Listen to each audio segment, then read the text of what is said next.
এই নিয়ে যান ভালো ভালো ফল, একদম টাটকা, অনেক সুস্বাদু। এমন ফল আর কোথাও পাবেন না। আসেন আসেন দাদারা, আসেন। দোকানদারের এমন ডাক শুনে সবাই সেই দোকানে ভিড় জমালো আর সেই ফলগুলো দেখতে লাগলো।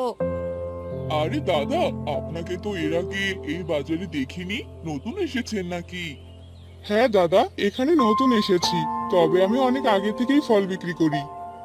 তাহলে তো আপনার কাছ থেকে ফল কিনতেই হয়। আমাকে 2 কেজি ফল দিয়ে দিন। 2 কেজি?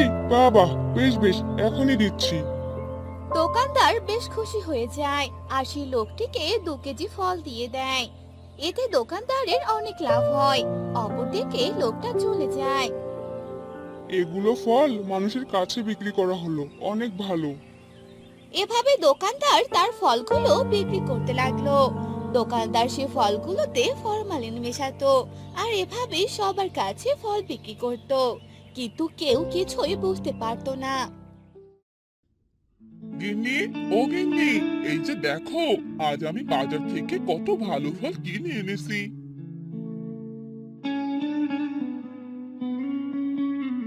ফলগুলো দেখতে তো ভালোই দেখাচ্ছে, একদম টাটকা। দাও আমাকে ফলগুলো, তোমার মেয়ে ফল খেতে অনেক পছন্দ করে। এরপর সেই লোকটির বউ ফলগুলো কেটে তার মেয়েকে দিল আর মিনু ফলগুলো খেয়ে নিল। এরপর মিনু স্কুলে চলে গেল।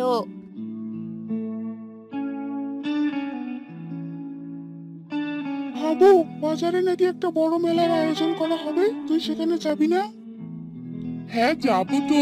আমরা চরকিগুলোতে উঠবো, ওখানে তো অনেক মজা হবে। হ্যাঁ, আমিও ভাবছি ওখানে উঠতে হবে। আগের বার তো বাবা আমাকে উঠতেই দেয়নি, বলেছিল আমি নাকি ভয় পাবো। এবারে আমরা একসাথে উঠবো। এরপর তারা ক্লাস করে নেয়, তারপর বাড়ি থেকে চলে যায়।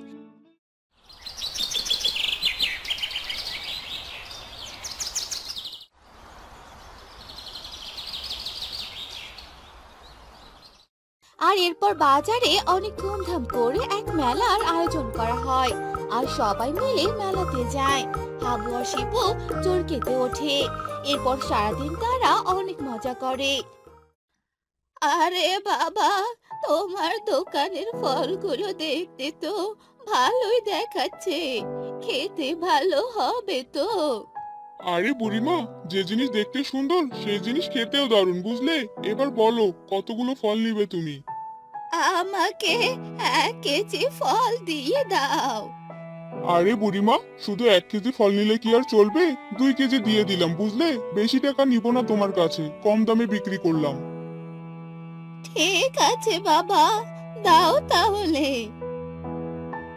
এরপর সে বুড়ে ফল নিয়ে আসতে লাগলো আর হাবুদের বাড়িতে চলে এলো। হাবু তার দাদিকে দেখে অনেক খুশি হলো। এই দেখো দাদু ভাই, আমি তোমার জন্য ফল নিয়ে এসেছি। তুমি তো ফল খেতে খুব ভালোবাসো। হ্যাঁ দাদি, তুমি আগে এসে বসো, তারপর খাবো। এরপর তারা কথা বলতে লাগলো। এরপর হাবু তাড়াতাড়ি করে খেলতে চলে গেল। তখন হাবু শিপুকে বলল, কিরে শিপু, আজ মাঠটা তো ফাঁকা কেন রে? কেউ তো নেই। আজকে কি কেউ আমাদের সাথে খেলতে আসবে না? খেলতে আসবে কি করে হাবু? সবাই তো অনেক অসুস্থ। সবাই অসুস্থ? কিন্তু সবার কি হয়েছে? বাজারে একজন ফল ব্যবসায়ী ফল বিক্রি করছে, আর সেই ফলগুলো যারা যারা খাচ্ছে তারাই অসুস্থ হয়ে পড়ছে। তাহলে আজ দাদি আমার জন্য যে ফলগুলো এনেছে, সেগুলো কি ওই ফল ব্যবসায়ীর কাছ থেকে এনেছিল নাকি? হাবু, তুই বরং এখনই বাসায় যা আর ফল খেতে বারণ করে দে। হ্যাঁ শিপু, তুই ঠিকই বলেছিস। এরপর শিপুর কথা মতো হাবু তাড়াতাড়ি বাড়িতে চলে গেল। বাড়িতে গিয়ে দেখলো হাবুর মা ফলগুলো কাটছে। তখন হাবু বলল, মা, এই ফলগুলো কেটো না, এগুলো খেও না। কেন রে বাবা, এই ফলগুলো তো দাদি এনেছে, এগুলো তো ভালো ফল। না মা, এই ফলগুলোতে ফরমালিন মেশানো, আর এর জন্য এগুলো খাওয়া যাবে না। এগুলো কি বলছো দাদু ভাই? এজন্যই ওই লোকটা আমার কাছে কম টাকা নিল। হ্যাঁ দাদি, আমাদের ওই লোকটাকে ধরতে হবে। তুমি জানো এই ফল খাওয়ার ফলে অনেকেই অসুস্থ হয়ে গেছে। তাহলে তো ওই লোকটাকে পুলিশের কাছে ধরে দিতে হবে। দাদু ভাই, তুমি এর একটা বিচার করো। হ্যাঁ দাদু ভাই, আমি দেখছি কি করা যায়। এরপর হাবু বাড়ি থেকে বেরিয়ে পড়লো। এরপর শিপুকে নিয়ে সে বাজারে ফল ব্যবসায়ীর দোকানে গেল। আরে চাচা, আপনার দোকানের ফলগুলো তো অনেক ভালো, অনেক টাটকা মনে হচ্ছে। আরে হ্যাঁ রে বাবা, নিবে নাকি? নাও বাবা, একবার খেলে আমার দোকানে বারবার আসবে। তবে আপনি মনে হয় এখানে আর থাকতে পারবেন না। কেন বাবা, তাহলে কোথায় যাব? থানায় যাবেন। থানা কেন বাবা? তখনই সেখানে পুলিশ আসে। এ কি, এখানে পুলিশ কেন? আপনার নামে অভিযোগ আছে, ফলে ফরমালিন মিশিয়ে ফল বিক্রি করছেন, আর এজন্য বাচ্চারা অসুস্থ হয়েছে। জানেন আপনি? আপনি জানেন না এগুলো অপরাধজনিত কাজ। ভেবেছিলেন কেউ বুঝতেই পারবেন না। এই ছেলেটি আপনার বিষয়ে সব কথাই আমাদের বলেছে। নিজেকে অনেক চালাক ভাবেন তাই না? এবার চলুন আমাদের সাথে। না না সাহেব, আমাকে ছেড়ে দিন, আমি আর এরকম কাজ কখনো করব না। না, আপনাদের মতো লোকদের কোনো মাফ নেই। সৎভাবে কাজ না করে যারা অসৎভাবে কাজ করে তাদের শাস্তি ভোগ করতেই হবে। হ্যাঁ বাবা, তুমি ঠিক কথাই বলেছো। এরপর পুলিশটি সেই ফল ব্যবসায়ীকে ধরে নিয়ে গেল। আর সবাই হাবুর এমন সাহসিকতা দেখে মুগ্ধ হলো। এরপর থেকে সবাই সুখে দিন কাটাতে লাগলো।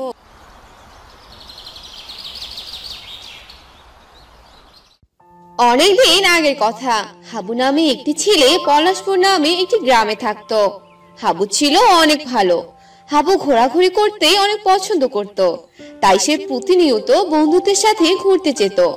একদিন সকালবেলা হাবু তার মাকে বলল, মা, ও মা, কি হয়েছে রে বাবা? আমাকে কিছু টাকা দাও না মা, আমি বন্ধুদের সাথে ঘুরতে যাব। কিছু টাকা দাও মা। তুই না সেদিন ঘুরে আসলি, আবার ঘুরতে যাবি মানে? আজকে একটা সুন্দরবনে ঘুরতে যাব মা। জায়গাটা অনেক সুন্দর আর অনেক দূরে।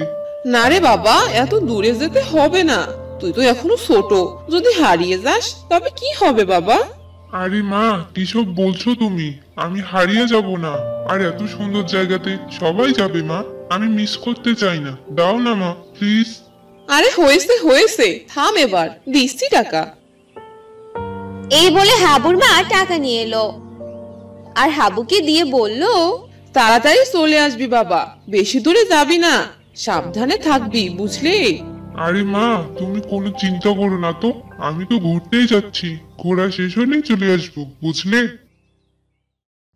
তারপর হাবু টাকা ও ব্যাগ নিয়ে বেরিয়ে পড়লো আর শিপুদের বাড়িতে গিয়ে শিপুকে ডাকলো।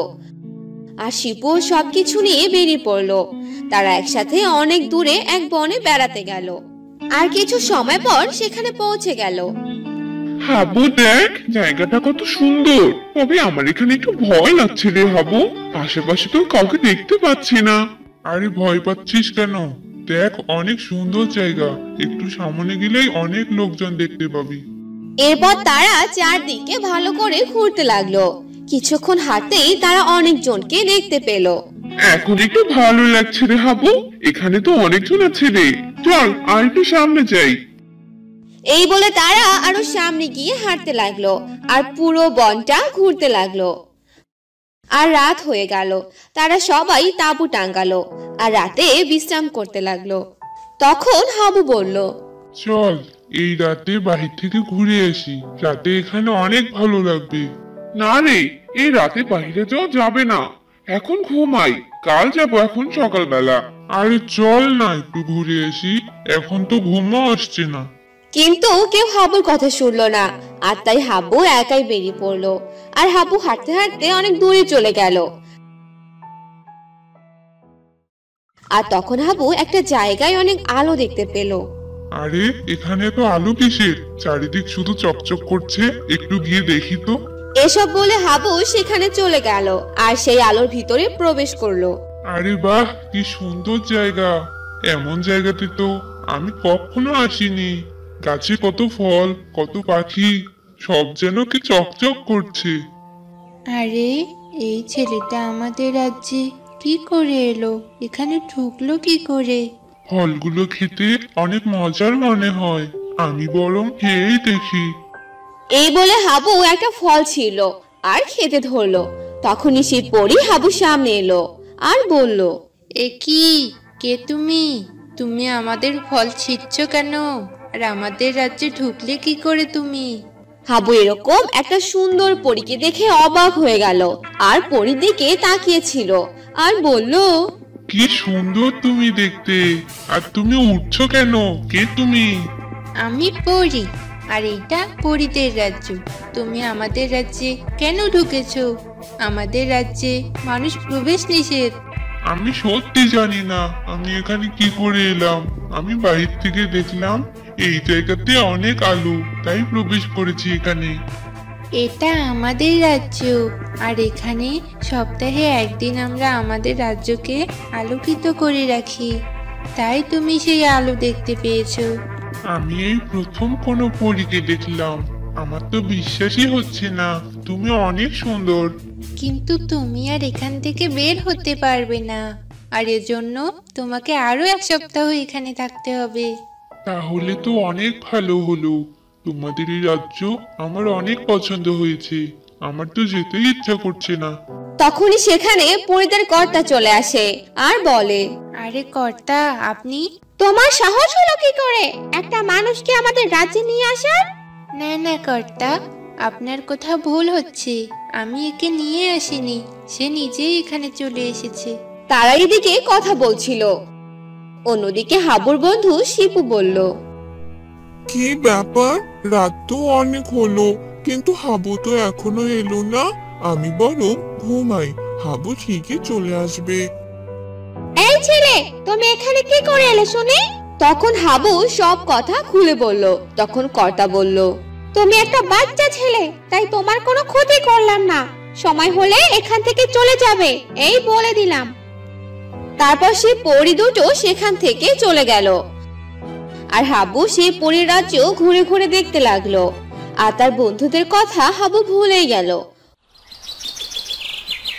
পরদিন সকালে হাবুর সব বন্ধু হাবুকে খুঁজে না পেয়ে যে যার মতো বাড়িতে চলে গেল। আর শিপু হাবুর বাড়িতে গেল আর হাবুর মাকে বলল, চাচি, ও চাচি! কি রে শিপু, বল, তোদের ঘোরা হলো? হাবু কোথায় রে? হাবুকে তো দেখতে পাচ্ছি না। চাচি, আমি না হাবুকে কোথাও খুঁজে পাইনি। আমরা সবাই মিলে অনেক খুঁজেছি, কিন্তু কোথাও পাইনি। এসব কি বলছিস রে শিপু? কোথাও পাসনি মানে? আমার ছেলেটা তাহলে কোথায় গেল? এসব বলে হাবুর মা কান্না করতে থাকে। অন্যদিকে হাবু পরীর রাজ্যে ঘুরতে থাকে আর অনেক মজা করতে থাকে।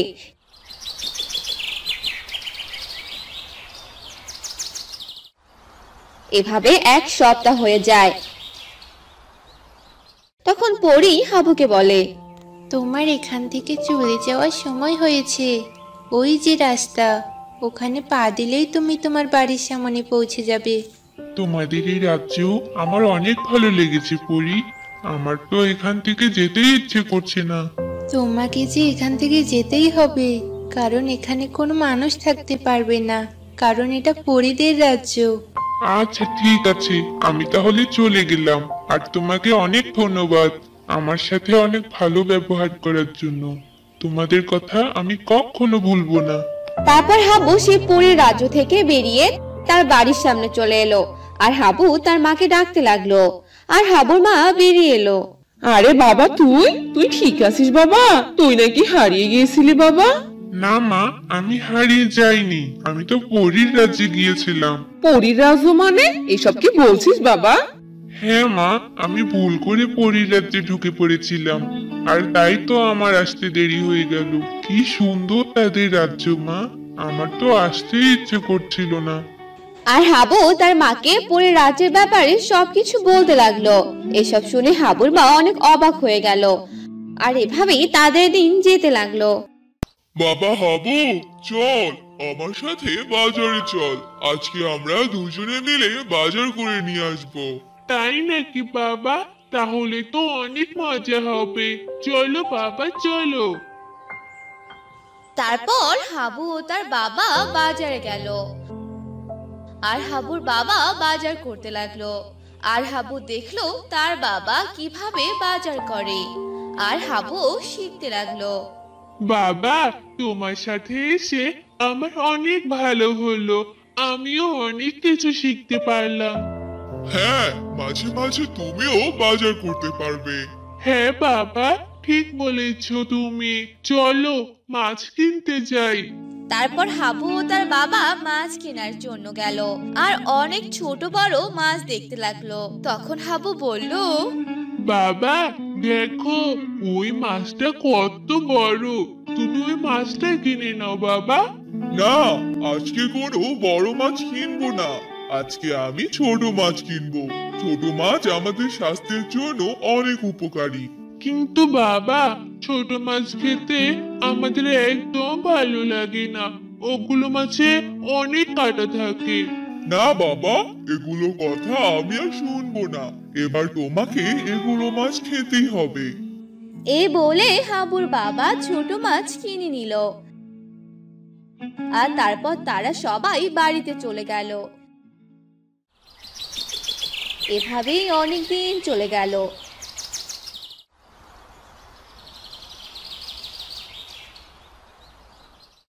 হাবু আর শিপু দুজনই একসাথে স্কুলে যেতে লাগলো। তখন শিপু হাবুকে বলল, আচ্ছা, এই রাস্তাটা বন্ধ কেন? এখানে তো লেখা আছে বিপজ্জনক। এটা এখানে লেখা কেন রে হাবু? এখানে তো দেয়াই আছে যে বিপজ্জনক, কেউ খুলবেন না। হয়তো কোনো রহস্য আছে এখানে, তাই খুলতে নিষেধ করেছে। চল না, এটা খুলে দে, দেখি এটাতে কি এমন আছে। এসব তুই কি বলছিস শিপু? এটা একদম ঠিক নয়। এটা খুলে দিলে আমাদেরও গ্রামের জন্য অনেক বড় ক্ষতি হতে পারে। বেশি কথা না বলে চল ক্লাসে যাই। এই বলে তারা দুজন স্কুলের দিকে যেতে লাগলো। সেই গ্রামে ছিল এক পাগল। সে গ্রামে ঘুরে ঘুরে বেড়াতো আর দোকানের খাবার চুরি করে খেত। একদিন ওই পাগল এক ঘটনা ঘটালো। সে পাগলটি সে রাস্তা দিয়ে হাঁটছিল। তখনই সেই রাস্তাটি তার চোখে পড়লো আর বলল, আরে, ওটা আবার কোন রাস্তা? মনে হয় আমার শ্বশুর বাড়ি যাওয়ার রাস্তা। যাই যাই, গেটটা খুলে দেই। আমার বউ এই রাস্তা দিয়ে আমার কাছে চলে আসবে। কি মজা, কি মজা। এই বলে পাগলটি সে গেটটি খুলে দিয়ে চলে গেল। এভাবেই কদিন চলে গেল।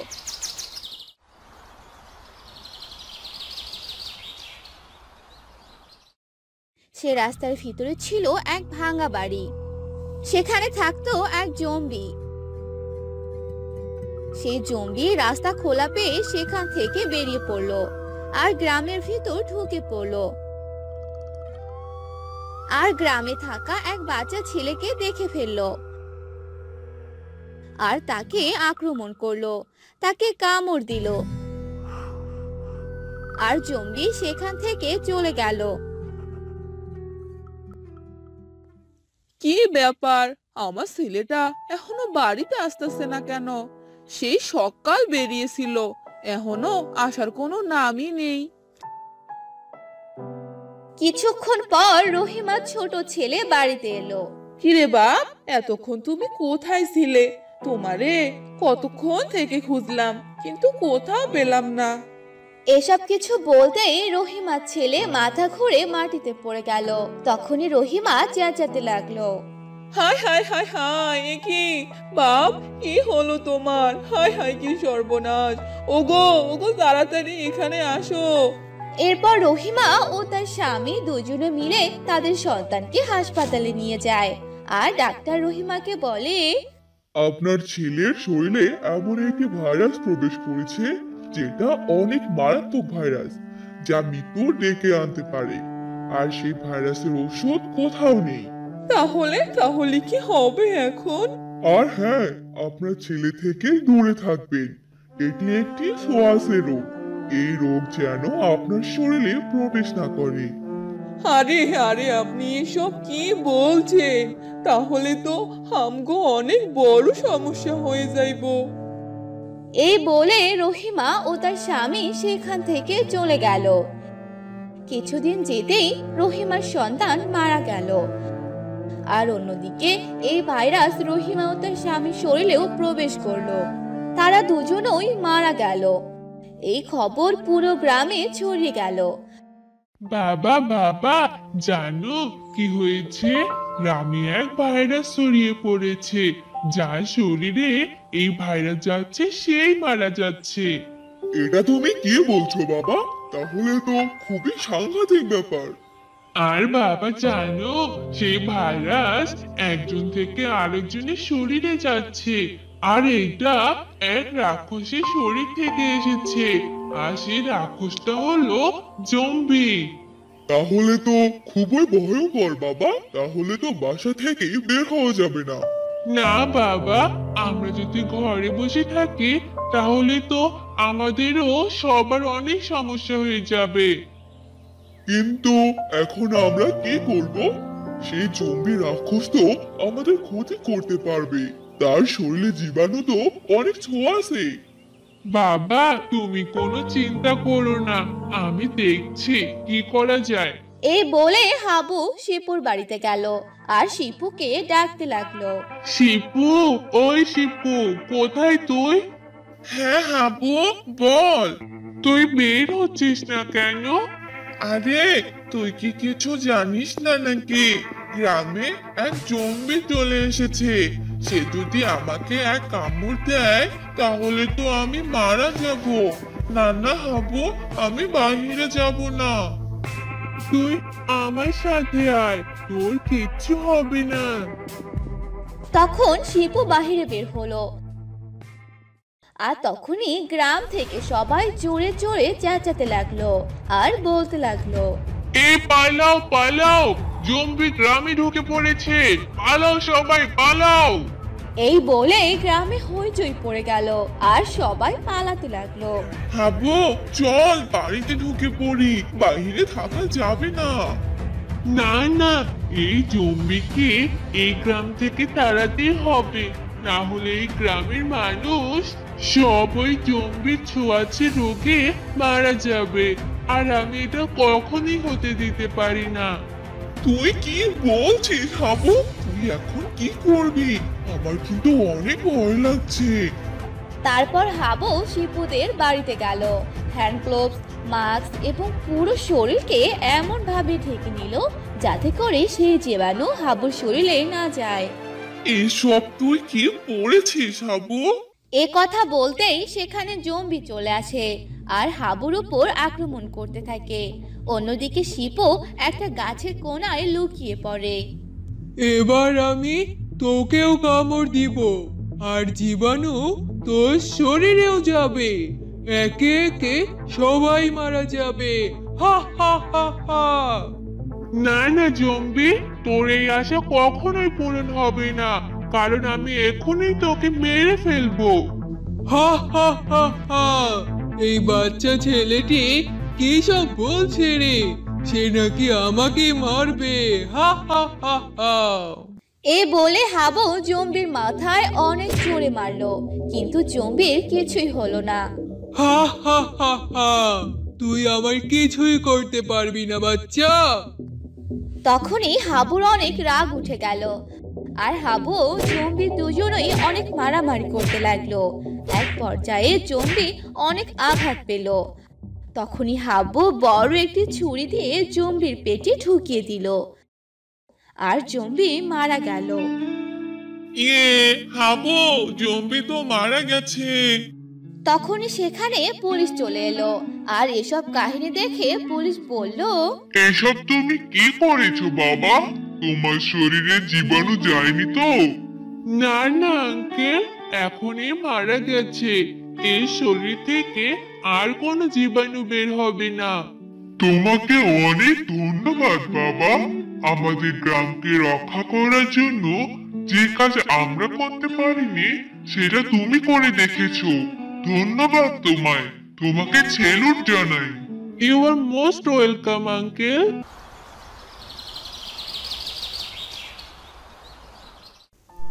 হ্যাঁ রে শিপু, শুনলাম তুই নাকি এখন ভূতের কথা শুনলে অনেক ভয় পাস।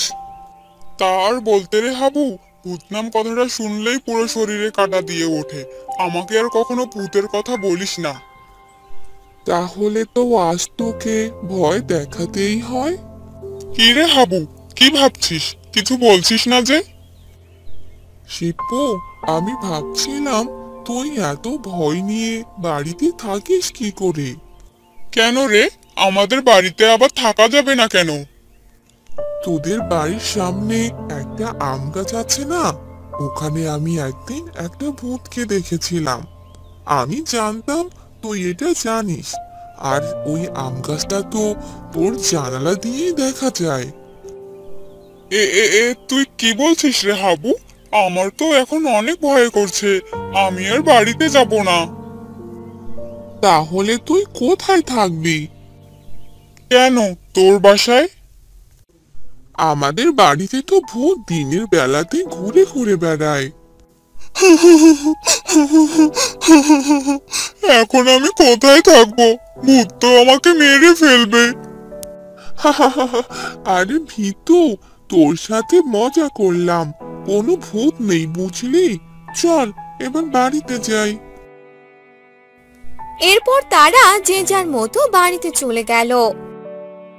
হাবুরা যে গ্রামে থাকতো সেই গ্রামে একটি মন্দির ছিল, কিন্তু সেই মন্দিরে কেউ যেত না। অনেকদিন থেকেই মন্দিরটি বন্ধ ছিল, যা দেখে হাবু তার বাবাকে বলল, আচ্ছা বাবা, আমাদের গ্রামে যে একটা মন্দির আছে ওটা বন্ধ কেন? ওখানে কেউ যায় না কেন বাবা? আমি শুনেছি ওই মন্দিরে নাকি ভূত আছে, তাই ওই মন্দিরে কেউ যায় না। যে ওখানে পুজো করতে যায় তাকেই সেই ভূত মেরে ফেলে। এটা তো অনেক ভয়ানক কথা বাবা। তাহলে সেই ভূতকে তো তাড়ানো উচিত। আমরা কেন তান্ত্রিক বাবাকে এখানে নিয়ে আসি না? আরে বাবা, সেই ভূতকে তাড়ানোর জন্য অনেক তান্ত্রিক এসেছিল, কিন্তু কেউ সেই ভূতকে তাড়াতে পারেনি। সেই ভূত যে অনেক শক্তিশালী। এবার আমাকে কিছু একটা করতে হবে। বাবা হাবু, তুমি কিন্তু ওই মন্দিরের আশেপাশেও যাবে না, কথাটা যেন মনে থাকে। ঠিক আছে বাবা, যাব না। যাও এবার পড়তে বসো। এরপর হাবু তার রুমে চলে যায়। পড়তে বসে। হাবু ছিল অনেক সাহসী, কখনো কোনো কিছুতে সে ভয় পায়নি। হাবু যখন যা করতে চেয়েছিল তাই করেছে। হাবু মনে মনে ভাবতে লাগলো, আমাকে যে করে হোক মন্দিরের ভূতকে তাড়াতে হবে, কিন্তু কি করে? যাই, এ নিয়ে শিপুর সাথে কথা বলে আসি। কথা বলে হাবু সাইকেল নিয়ে বেরিয়ে পড়লো আর শিপুর বাড়িতে চলে গেল। কি রে হাবু, তুই এখানে? তুই কি আবার আমাকে ভয় দেখাতে এসেছিস নাকি? না রে, তোকে ভয় দেখাতে আসিনি, তোর সাথে একটা বিষয় নিয়ে আলোচনা করতে এসেছি। কিসের আবার আলোচনা, বল তাহলে। আমাদের গ্রামের পাশে যে মন্দিরটা আছে ওটা দেখেছিস? হ্যাঁ দেখেছি তো, অনেক দিনের পুরনো। ওখানে তো কেউ যায় না। ওখানে নাকি একটা ভূত আছে, এই জন্য সবাই ওই মন্দিরে যেতে ভয় পায়। আর সেই ভূত অনেক শক্তিশালী। এখন আমরা কি করব শুনি? আমরা সেই ভূতকে তাড়াবো, আর ভূত ওখান থেকে চলে গেলে সবাই সেখানে পুজো করতে পারবে। না না হাবু, আমি এই ভূতের আশেপাশেও নেই। তুই তো জানিস আমি ভূতকে অনেক ভয় পাই। তোকে কিচ্ছু করতে হবে না, তুই শুধু আমার সাথে থাকবি। আমি যদি মরে যাই? তোকে দিয়ে কোনো কাজ হয় না। ঠিক আছে, আমার সাথে তোকে যেতে হবে না। ঠিক আছে, তুই রাগ করিস না, আমি যাব তোর সাথে। এ কথা শুনে হাবু সেখান থেকে চলে গেল।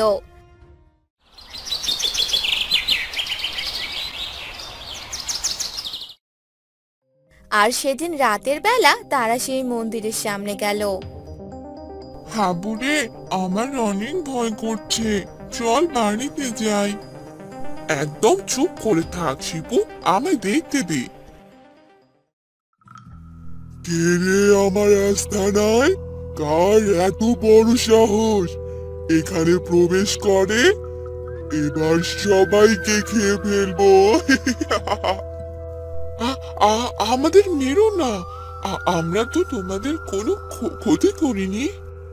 ও বাচ্চারা, তোরা আমার কোনো ক্ষতি করিসনি ঠিকই, কিন্তু কোনো উপকারও করতে আসিসনি, তাই তোরা এখান থেকে চলে যা। আসলে আমি ছোট বাচ্চাদের কোনো ক্ষতি করি না। উপকার? কিসের উপকার? ভূতের আবার উপকার করতে হয় নাকি? আমি এখান থেকে চলে যেতে চাই, আমাকে এখানে আটকে রাখা হয়েছে। আমি সবার কাছে সাহায্য চেয়েছিলাম, কিন্তু কেউ আমাকে সাহায্য করেনি, আমাকে এখান থেকে বের করেনি। এজন্য আমি সবাইকে মেরে ফেলেছি। এবার যদি তোরা আমাকে বিরক্ত করিস, তাহলে তোদেরকেও মেরে ফেলবো। হাবু, চল পালাই, এখানে আর থাকা যাবে না। এই ছেলে দেখছি অনেক চালাক, আমি বরং এক কাজ করি, এই ছেলেকেই খেয়ে আমার পেটে ভরিয়ে দেই। তোরা খুব চালাকি করছিস। না না, আমাকে মেরো না। এরপর সেই ভূতটি শিপুর উপর আক্রমণ করতে লাগলো। না না, আমায় মেরো না, হাবু আমাকে বাঁচা। তুমি আমার বন্ধুকে মেরো না, আমি তোমায় মুক্ত করে দিব।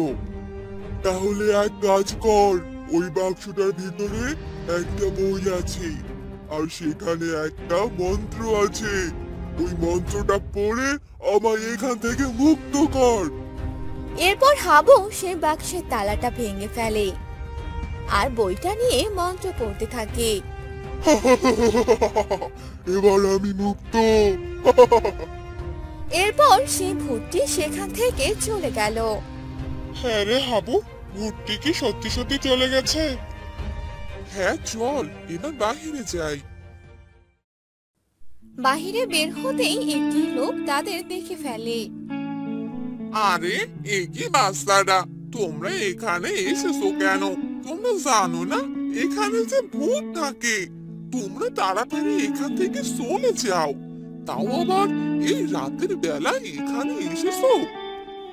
আরে কাকু, আপনি এত ভয় পাবেন না, ভূত আমাদের কোনো ক্ষতি করেনি, বরং ভূত এখান থেকে চলে গেছে। আমরা ভূতকে দাঁড়িয়ে দিয়েছি, এখন থেকে আপনারা এখানে পুজো করতে পারবেন। এসব তোমরা কি বলতেছো বাচ্চারা? এটা কি সত্যি? হ্যাঁ কাকু, একদম সত্যি। তাদের কথা শুনে লোকটি ভীষণ খুশি হলো। তোমরা অনেক ভালো কাজ করেছো বাচ্চারা, আমি এই কথা পুরো গ্রামে জানিয়ে দেব, আর এবার থেকে সবাই এখানে পুজো করবে। তোমাদের অনেক ধন্যবাদ। দেখলি তো হাবু, আমি কোনো ভূতকে ভয় পাই না, আমি অনেক সাহসী। চল এবার বাড়িতে যাই। এরপর তারা বাড়িতে চলে আসে।